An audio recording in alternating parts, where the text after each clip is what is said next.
friends. Is it bad that I'm much more likely to go now than when it was a library? Just being honest, just throwing that out there. I appreciate your honesty. Yeah. 7:48 is the time right now, guys. It's being called a real-life house of horrors. A Georgia family accused of locking their children up in cages. Yeah, Dr. Phil joins us live this morning with more on his exclusive interview and one we're going to see later on today. Good morning to you, Dr. Phil. Good morning. How are you?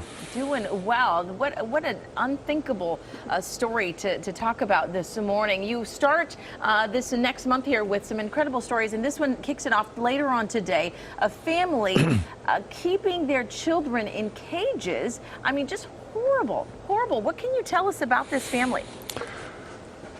Well, that's exactly what is alleged here, and a wellness check was called for, and police and child protective services went out.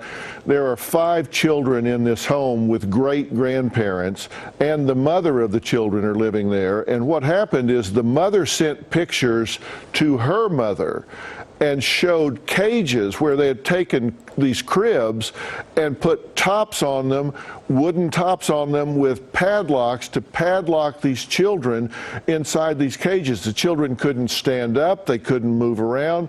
They said the hygiene inside was absolutely horrific. The children were 3, 4, 10, and 11, and there was an 8-month-old as well, and the mother is pregnant again. So bringing another child into this alleged mess. So it's astounding that this was going on. And when they walked in, the police said, one of the officers said this is the worst thing he's ever seen in his entire career, that it was a real life house of horrors. And, you know, by one of the cribs, you could see some writing on the wall where you just imagine a little hand going out between the slats and trying to entertain themselves writing on the wall. And it's just terrible. And she sent the pictures to her mother and said, please don't report this for a while because I'm going to try to figure something out, which tells me she knew it was wrong. It wasn't that they were just ignorant of what was happening here. So you talk with her ex-husband, who is the father of the children. What did he have to say about all this? Well, he's father of 2 of the children, and he wants those children, but I mean, I'm not sure that that's the best alternative. He's unstable. He doesn't have a job. So they're going to have to do a home study to see whether or not they're going from the frying pan to the fire when they go to him. That's the problem in this situation. You've got to look for alternatives that are suitable and are in the best interest of the children.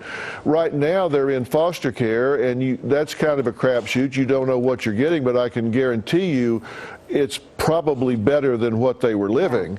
He was there. He said he knew nothing about this, and he wants his 2 children out of the situation, and he wants to take them with him. But they're not going to release them to this ex-husband until they know more about him. And what we see on the surface doesn't suggest that he's a great alternative. So what sense did you get in talking to them that who is responsible for this? Is it the great-grandparents? Look, a mother is responsible for her children, and if she allows someone to do what is alleged here, it is alleged that the great-grandfather built these cages and then the great-grandparents put them in there. But listen, if you fail to keep your child out of harm's way, if you fail to keep them away from danger, that's negligence, and negligence is abuse. So she is guilty of failing to keep her children safe away from toxic, dangerous people and situations.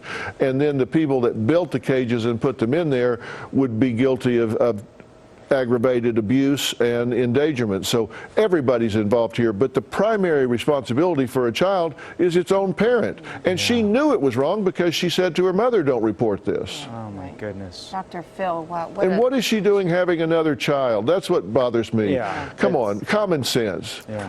Well, we appreciate you spending some time with us this morning. Again, more on that story, the exclusive interview later on today. Dr. Phil, of course, airs right here on CW31 and on CBS 13. Dr. Phil, always great to see you. Thank you.